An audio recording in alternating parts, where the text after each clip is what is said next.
What's poppin', Rob Television? Welcome back to another reaction with your boy. I know, as you can see by the title, man, I'm back with another Larry Bird reaction video. Now, y'all be loving Bird, you know what I mean? And I love reacting to Bird. So I was like, all right, if they loving Bird and I'm loving reacting to him, let me keep these reactions coming. And a lot of y'all recommendations, by the way, this video was not recommended. This popped up on my timeline. And like I said, I know y'all love the Bird reaction, so I was like, why not react to it? But I actually went through the comments and wrote down all the reactions that y'all wanted. You know, either whether it was Bird or not, but I got those all written down. But this was just a video that I seen that I figured, you guys would enjoy, NBA players and, legends explaining how scary good Larry Bird was. But I feel like that title is lying, in my opinion, because Larry Bird was not good. As we all know, Larry Bird was great. He was phenomenal. He was magnificent. So the title was a little downplaying, but I get the logistics of it. We get the logistics of it. But I ain't gonna talk y'all to death, man. Before we get into the video, man, do me a big favor, man. Smash that thumbs up button. Also, if you're new to the channel, man, roll to 1K, no cap. Make sure you subscribe, click that post notification bell to be notified on all things Rob Television. Let's get into the reaction. Hey man, it's your boy YG, aka Young Goblin. Let's see how scary great Larry really was. Guys, we have to put respect on because he was cooking your favorite player in the 80s. And what made him so special is that he can shoot lights out, and his IQ was off the charts. That's what really made him unguardable. And the cherry on top of all of that is that he will talk a whole lot of trash. And it was so disrespectful. What I love too. I'm not gonna say anything because the NBA legend's gonna talk about it, but Larry Bird was so good that he scored 47 points with his left hand. It was getting too easy for that reaction coming by the way. And I hate how people don't think Larry Legend won't survive in today's league just because he wasn't the most athletic. But that doesn't make any sense because like I've been loving like some of these comments on like my older Bird reactions that I did, like some like from a week ago or like 7 days ago, because like y'all I be loving seeing y'all interacting and just comment and spit facts, because it be stuff that y'all be saying that I don't be knowing. It's like when y'all be bringing up the points of how the NBA currently is how soft it is. Like, man, Bird would have easily been averaging like 30 some points. Like, it's what's understood and ain't gotta be explained, bro. Because there's players like them be little kids that be saying stuff like that. But skilled. If anything, Larry Bird will excel in this league. Just his shooting alone will make him a threat. This is an all-time great we talking about here. Legends will find any way to dominate the game. So anyways, man, we're gonna listen to NBA legends and players talk about how scary good prime and Larry you barely Bird can touch players was. nowadays. Before we get straight into that, make sure you like, share, subscribe, and hit that notification. Bird was getting banged up back in the day, so you won't man. be missing any of my videos. And let's get to the vid, man. Enjoy yourself, dog. You bitch, fuck you. Y'all gave us the run for our money. Yeah. All right, take care. Thank you. Work on that golf game of yours. One of the greatest players to ever play this game. A kid from French Lick, Boston, and one of the few guys that ever be in a three-point contest and shoot with a warm-up shirt on. Right, that's crazy. But just his he played until he couldn't play no more. Obviously, we know that he just played till he literally couldn't play the game no more. He gave everything he had. And for young guys that don't know him, they think of Larry Bird as a jump shooter, but he was so much more than that. He was a passer. He averaged double-digit rebounds.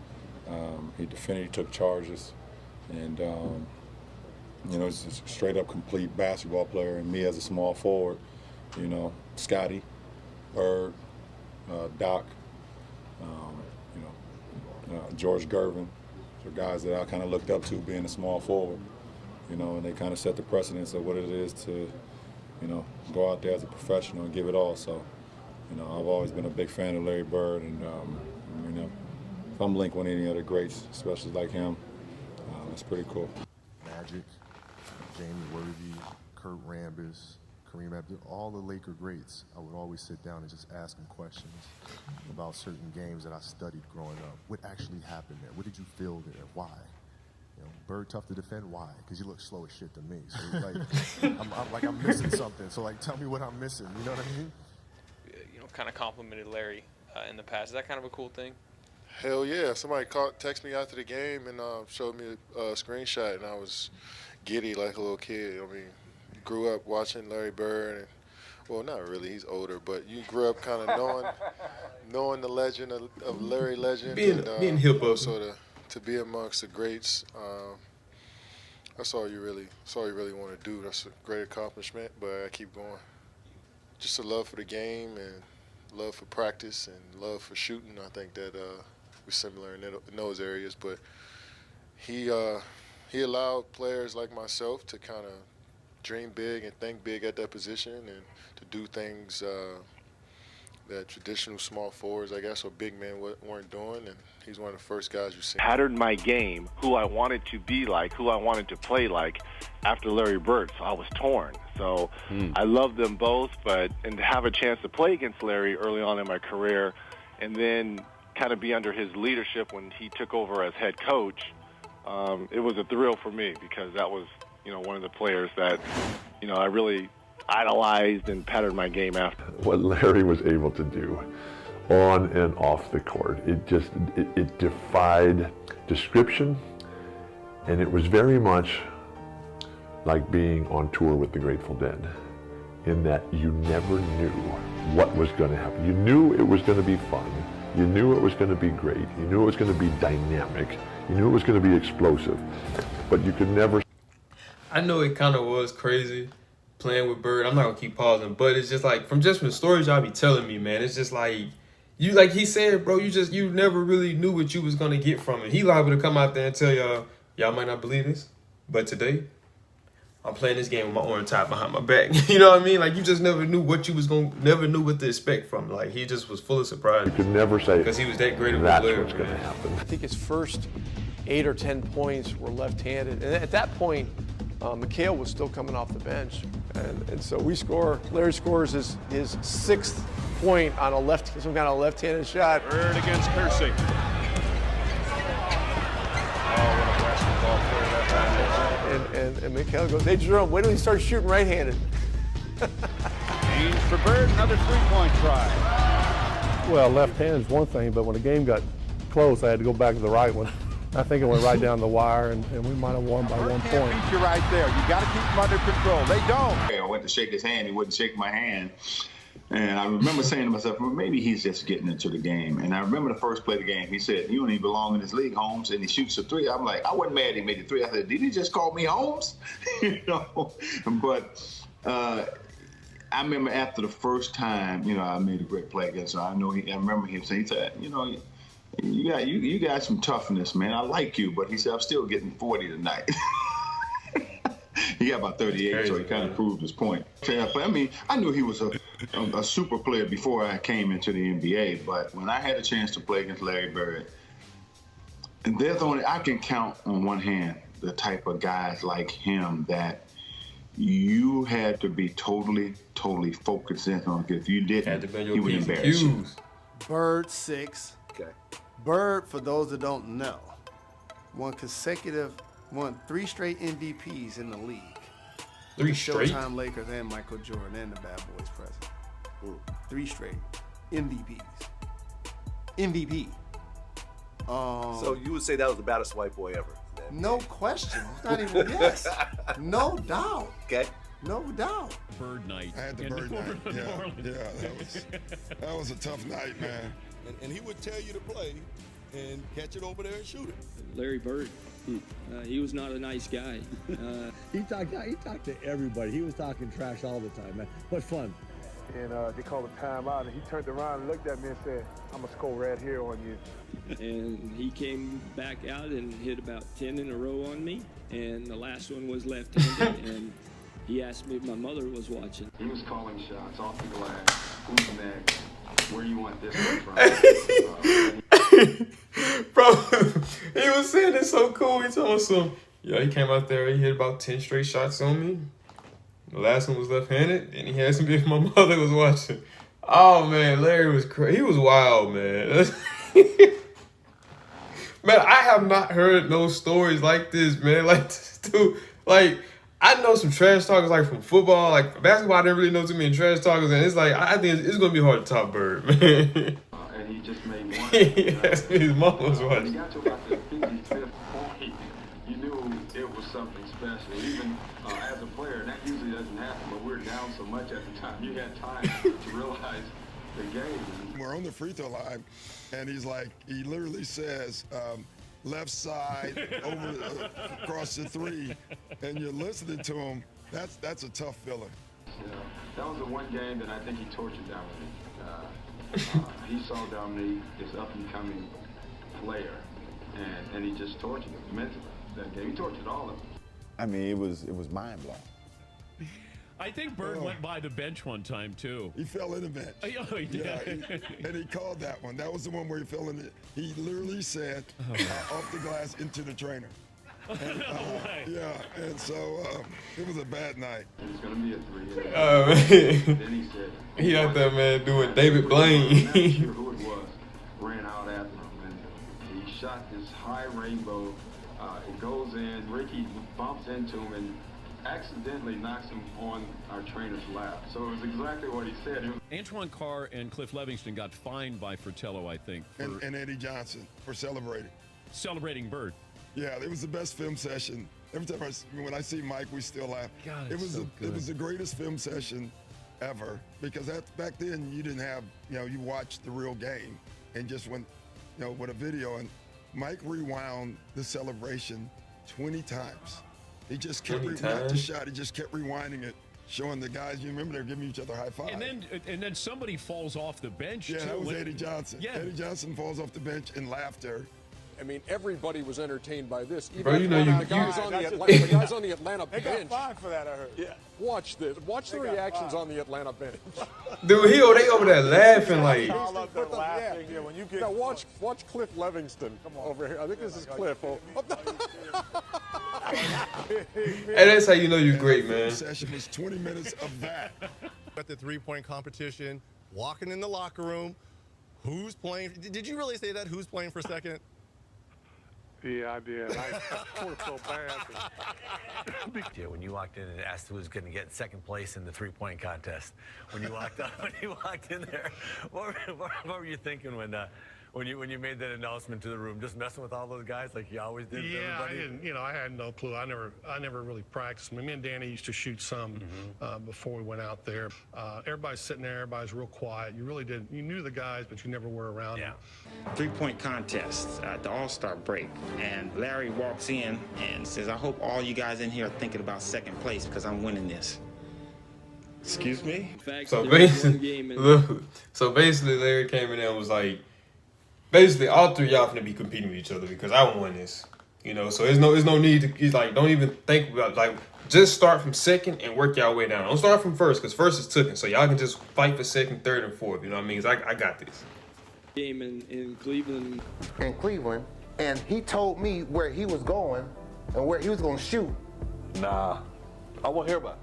Okay. I won't hear about it. It was 91-92 season, and we was playing the Boston Celtics. It was Bird, McHale, Parrish, the great 3, Ainge, and we was up 1. Okay.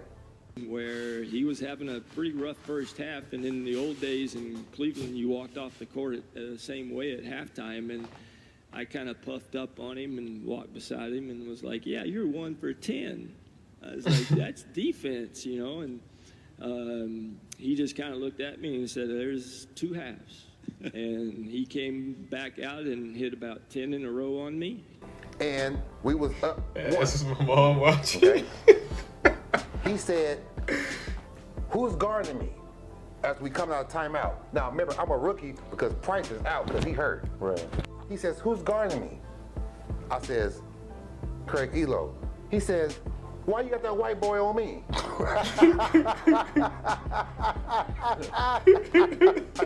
Don't put no white boy on me. He said that was the most. Now, remember, Larry Bird is white. Right.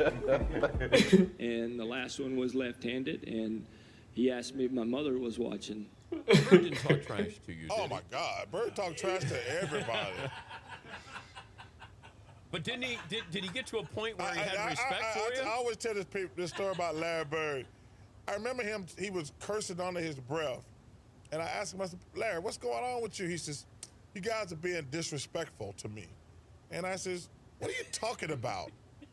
He says, You guys are putting a white guy on me. That's disrespectful. Wait, who's the white guy you put on it? I can't remember who it was. I just started laughing. I had no comeback when he says, it's disrespectful when y'all put a white guy on me.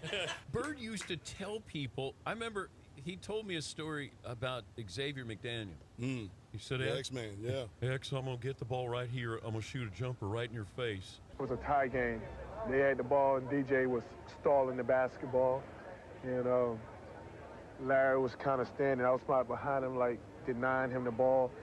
And they called a timeout, and he turned around and looked at me and said, I'm going to score right here on you. And I said, I know you will. I'll be ready. Tie game, 13 seconds. How ready you were, you still couldn't prevent it. Still couldn't prevent it. I'm going to a play, and about that time, Larry steps in and says, Coach, why don't you just give me the ball and tell everybody to get out of the way? That's Larry. And when he wants the ball, he wants the ball. After the timeout, we walked back on the court, and then Xavier was guarding him. So he tells Xavier, he says, I'm getting the ball. And Larry said, I'm going to get it right here, Ed, and I'm going to shoot it in your face. And what did he do? Not in just one person's face. He hit it and he looked at me and he was like, damn, I didn't mean to leave nothing on the clock. He shot a shot right in my face. I just looked back and the ball just went in, hit off net. And he said, I told you so. And you know, he was like, I didn't mean to leave 2 seconds on the clock. He wanted to shoot it with 0 seconds on the clock. I walked back to the sideline like, dang. He want to take it. Larry Bird was trying to take his soul from him. You probably know this, Dan, but Larry Bird was one of the biggest trash talkers in basketball. And a lot of people say, really? You know, they thought it was Reggie or Charles. Larry Bird talked more trash on the basketball court than anybody I've ever played against. And he told me two things one game. You know, our rotations, double teaming Kevin McHale always had to rotate to the corner, and Larry Bird was the one shooting it. You know, so he shot one, and I mean, I'm trying to block this shot, and he would just tell me, Scott, you're a little too late. You know, a little too late. So we playing him in the last play. He says to James Worthy, he says, you guys don't have to worry about it. I'm going to go right over that corner. He said, they're going to set a screen for me. We're taking the ball out. He said, I'm going to curl right over. And he's telling us to play. Now you have to hold his jersey. Before they even take it out, he said, I'm going to go right over to that corner, and I'm going to catch it, and I'm going to shoot it, and I'm going to tie the game or win the game, whatever the case may be. They take the ball out, and I think it was either Danny or DJ? The late, great DJ. Yeah. Take the ball out, the man curl right to the corner, caught the shot, shot a three, game over. It's like, are you effing That's crazy, man. It's my Larry Bird story. Beyond an acute awareness of his own commercial potential, Bird waged psychological warfare at the drop of a ball.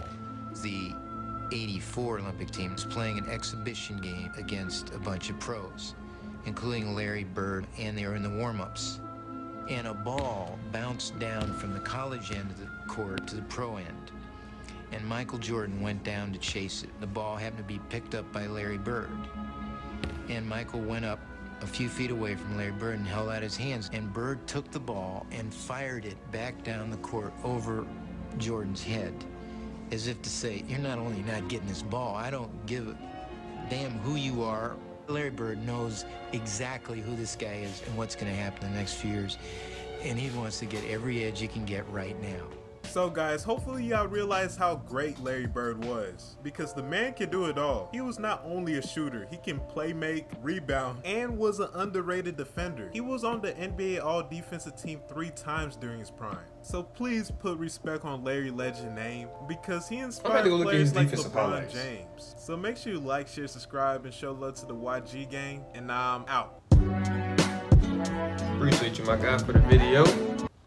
But it's crazy, like, when you hear some of these stories, bro, you just be like, man, ain't no way this dude was doing all that. There ain't no way. But as history is proven, these are legends, people that played with him and played against him, coming and telling you that he said this, he said that, I'm gonna shoot this here, I'm gonna make it there, I'm gonna win this by this. You know what I mean? Like, that's crazy, bro. Like, Bird was, he was a different breed. But that is it for this video, man. If you did enjoy this video, man, do me a big favor, man. Smash that thumbs up button. Also, if you're new to the channel, man, make sure you subscribe. And when you subscribe, click that post notification bell to be notified on all things Rob Television. I'm out this thing. Gang.